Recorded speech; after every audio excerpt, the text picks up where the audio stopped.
اگر آپ کو ہماری ویڈیوز اچھی لگتی ہیں تو ہمارے چینل تفسیر انما کو سبسکرائب کریں. شکریہ. اب آئے ذرا چند آیات کی تلاوت کرنا چاہتا ہوں کہ امام موجود ہیں. قرآن دلیل ہے کہ امام موجود ہے. اب آئے ذرا چند آیات. یہ جو ایک آیت میں نے تلاوت کی بنی اسرائیل کی سورہ اسراء، یہ بنی اسرائیل کی آیت. یہ ہے حضرت موسیٰ کے زمانے کی آیت. وَنُرِيدُ أَن نَّمُنَّ عَلَى الَّذِينَ اسْتُضْعِفُوا فِي الْأَرْضِ وَنَجْعَلَهُمْ أَئِمَّةً وَنَجْعَلَهُمُ الْوَارِثِينَ. ہمارا ارادہ یہ ہے، اللہ کہتا ہے ہمارا ارادہ یہ. کبھی اللہ کہتا ہے میرا ارادہ یہ ہے، کبھی کہتا ہے ہمارا ارادہ یہ ہے.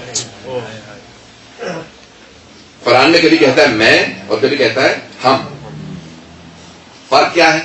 جب اللہ اپنے جلال میں ہو تو کہتا ہے میں، اور جب جمال سے کلام کرے تو کہتا ہے ہم. جمالی صفات ہیں اور جلالی صفات ہیں. تفصیل میں نہیں جا سکتا، وقت نہیں ہے. توحید کی صفات جمالیہ، صفات جمالیہ، کمال، جمال یہ اللہ کے، جلال یہ مختلف صفات کے اللہ کے نام ہیں. تو اب ایک مرتبہ اللہ کہتا ہے وَنُرِيدُ أَن نَّمُنَّ عَلَى الَّذِينَ اسْتُضْعِفُوا فِي الْأَرْضِ. یہ ہمارا ارادہ ہے کہ ہم جنہیں زمین پہ ضعیف قرار دینے کی کوشش کی گئی انہی کو ائمہ بنائیں اور انہی کو زمین کا وارث بنائیں. نجعلہم ائمہ، ائمہ جمع ہے امام کی اور وارثین جمع ہے وارث کی. توجہ ہے؟ وہی امام ہوں اور وہی وارث ہوں. جن پہ ظلم کیا گیا، جن پہ ستم کیا گیا، جنہیں کمزور بنانے کی کوشش کی گئی، جن پہ بہت زیادہ ظلم کیا گیا، انہی کو امام بنائیں اور انہی کو زمین کا وارث بنائیں. یہ آیت کہ پوری زمین کا کوئی وارث ہو، دلیل ہے کہ کوئی اللہ کا ایسا نمائندہ آنے والا ہے جو پوری زمین پہ حکومت کرے گا، پوری زمین پہ حکومت کرے گا. اب میں اس میں دو لفظوں پہ بحث کرنا چاہتا ہوں. لفظ وارث سے متعلق دو جملے پیش کرنا چاہتا ہوں. نجعلہم ائمۃ یعنی ائمہ، لفظ امام اس کی جمع ائمہ، اور وارثین جمع ہے وارث کی. پوری زمین کے وارث ہوں گے، پوری زمین کے، پوری زمین. توجہ ہو، اب تک پوری زمین پہ کسی بھی اللہ کے نمائندے کی ظاہری حکومت نہیں رہی. ہمارا عقیدہ یہ ہے کہ امام ولایت رکھتے ہیں، لیکن ظاہری حکومت آج تک کسی نبی یا امام کی پوری زمین پہ نہیں رہی. حضرت سلیمان کی بھی زمین کے کچھ حصے پہ تھی، کچھ باغات پہ تھی، کچھ صحرا پہ تھی، کچھ سمندر پہ یا دریا پہ تھی، لیکن پوری زمین پہ حکومت نہیں تھی. جناب موسیٰ، جناب داؤد، جناب سلیمان، ختمی مرتبت جناب امیر کی ظاہری حکومت کی بات کر رہا ہوں کہ پوری زمین پہ حکومت اللہ کے معصوم نمائندے کی آج تک کبھی نہیں ہوئی. تو اس کا مطلب ہے کوئی ایسا دور آئے گا جہاں پوری زمین کے وارث صاحب الزمان علیہ السلام ہوں گے. پوری زمین کے وارث اور وارث یعنی زمین میراث ہے، امام وارث ہیں. زمین میراث ہے، امام علیہ السلام وارث ہیں. جہاں پہ وارث ہوگا وہاں میراث ہوگی. وارث افضل ہوتا ہے، میراث مفضول ہوتی ہے. توجہ ہو، کیا ہمیں قرآن میراث ہے، امام وارث ہیں. قرآن میراث ہے، امام وارث ہیں. میراث آج تک باقی ہے تو کوئی پردہ غیب میں وارث بھی باقی ہونا چاہیے.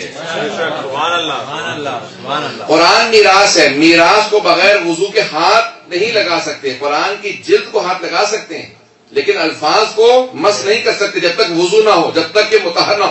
لا یمسہ الا المطہرون، جب تک پاک نہ ہو قرآن کے الفاظ کو ہاتھ نہیں لگا سکتے. ظاہری الفاظ کو ہاتھ لگانے کے لیے پاکیزگی شرط ہے.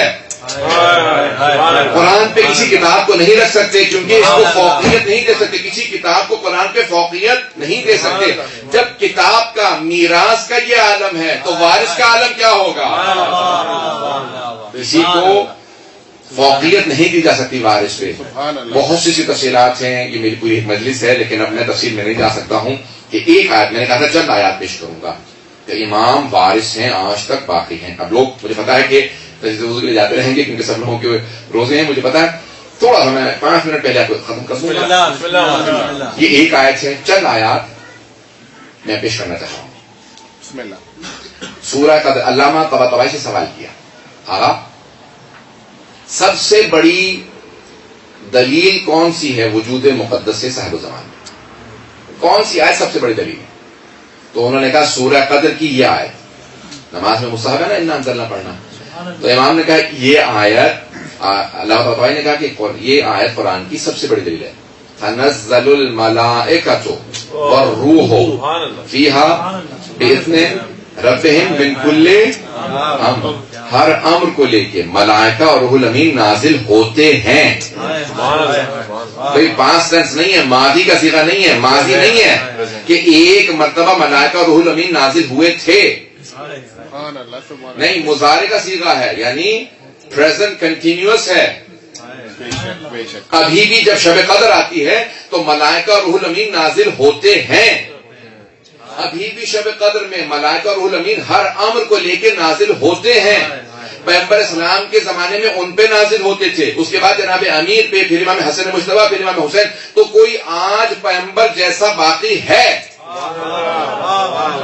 جس پہ ملائکہ اور روح الامین نازل ہوتے، ہر امر کو لے کے نازل ہوتے ہیں. جس پہ ہر امر نازل ہو اسے اولی الامر کہتے ہیں. وہی اولی الامر.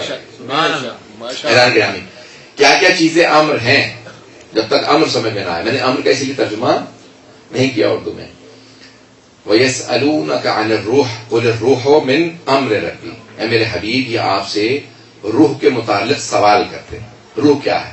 کہہ دیجئے روح میرے رب کا ایک امر ہے. موت امر ہے، حیات امر ہے، کس کی روح آنے والی ہے، کس کی جانے والی ہے، یہ امر ہے. یہ سارے امر امام زمانہ کے پاس ہے. رزق امر ہے، بارش امر ہے. یہ تمام چیزیں فیہا یفرق کل امر حکیم، سورہ دخان میں کہا. تو مختلف آیات کے اندر ہر چیز کو اللہ نے امر قرار دیا ہے. ہر چیز امر ہے تو کوئی ایسا اولی الامر ہے جس پہ ہر امر نازل ہوتا ہے، وہی امام زمانہ. اور تو کوئی ہے نہیں. کوئی دعویٰ نہیں کر سکتا مجھے فرشتے نظر آتے ہیں، میرے سامنے ملائکہ آتے ہیں. ہمیں ایک ہی فرشتہ نظر آئے گا، اس کا نام ہے ملک الموت. ایسے ہی ہے یا نہیں؟ کوئی ایسا آدمی دعویٰ نہ کرے مجھے فرشتے نظر آتے ہیں، میں فرشتوں کو دیکھتا ہوں. نہیں، امام زمانہ ہی کی بارگاہ میں ان کے خادم آتے ہیں. بے شک. توجہ ہے لوگوں کی. بسم اللہ. یہ دو آیات ہیں. ایک آدھی اور آیت سنا دو جلدی جلدی آپ کے سامنے، بسم اللہ. اگر سننا پسند فرمائیں. بسم اللہ. محمد و آل محمد صلوات. اللہم صل علی محمد و آل محمد.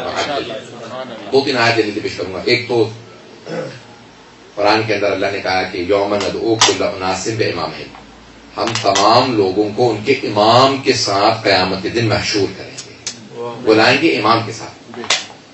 تو ہر دور میں کوئی نہ کوئی امام ضرور ہوتا ہے. تو ہمارے زمانے کے امام صاحب زمان. اب وقت نہیں کہ میں ہر آیت کی تفسیر میں جاؤں. دو آیات اور سن لیجیے. یہ آیت سورہ انبیاء میں ہے، اواخر میں ہے. وَلَقَدْ كَتَبْنَا فِي الزَّبُورِ مِن بَعْدِ الذِّكْرِ أَنَّ الْأَرْضَ يَرِثُهَا عِبَادِيَ الصَّالِحُونَ. اور ہم نے ذکر کے بعد، توریت کے بعد زبور میں بھی لکھ دیا ہے. اللہ قرآن میں بتا رہا ہے کہ ہم نے توریت کے بعد زبور میں بھی لکھ دیا ہے. اور یہ آیت قرآن کی ہے، یعنی اللہ کی ہر کتاب میں یہ بات موجود ہے. پروردگار کیا بات موجود ہے؟ ان الارض یرثها عبادی الصالحون، کہ میری پوری زمین کے وارث میرے صالحین بندے ہوں گے. ایسے متقی پرہیزگار معصوم نمائندے ہوں گے پوری زمین کے وارث. پہلی اگر آیت ذہن میں ہو تو پوری زمین کے ان الارض، الارض کہا الف اور لام استغراق کے لیے اس مقام پہ. جیسے کہا الحمدللہ رب العالمین، تمام تعریفیں اللہ کے لیے ہیں. اس مقام پہ اللہ کہتا ہے پوری زمین کے وارث. پوری زمین پہ میرے معصوم نمائندے کی حکومت ہوگی. تو کوئی ایسا وقت آئے گا کہ جہاں پانی بتائے گا میرا وارث موجود ہے، صحرا بتائیں گے وارث موجود ہے، پہاڑ پہ ہر مقام پہ حکومت ہوگی ایک ایسے فرد کی کہ جسے اللہ معصوم نمائندہ کہے. سبحان اللہ. یعنی کوئی معصوم نمائندہ پوری زمین پہ حکومت کرے گا. یہ 4 آیات. آخری آیت سے پیش کرنا چاہتا ہوں. یہ سورہ ہود 11واں سورہ ہے، سورہ ہود. وہاں سے آیت ہے کہ بقیت اللہ خیر لکم ان کنتم مؤمنین.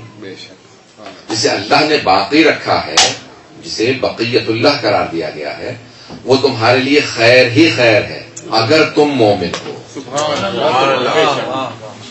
کیا بات. امام باقر علیہ السلام فرماتے ہیں کہ جب امام زمانہ ظہور کریں گے تو اس آیت کی تلاوت کریں. سب سے پہلے اس آیت کی بقیت خیر لکم ان کنتم مؤمنین. امام اس آیت کی تلاوت کر کے کہیں گے، فوراً جملہ کہیں گے انا بقیت اللہ، میں وہ اللہ کا باقی رکھا ہوا ہوں جسے اللہ نے زمین پہ باقی رکھا تاکہ مومنوں کے لیے خیر ہی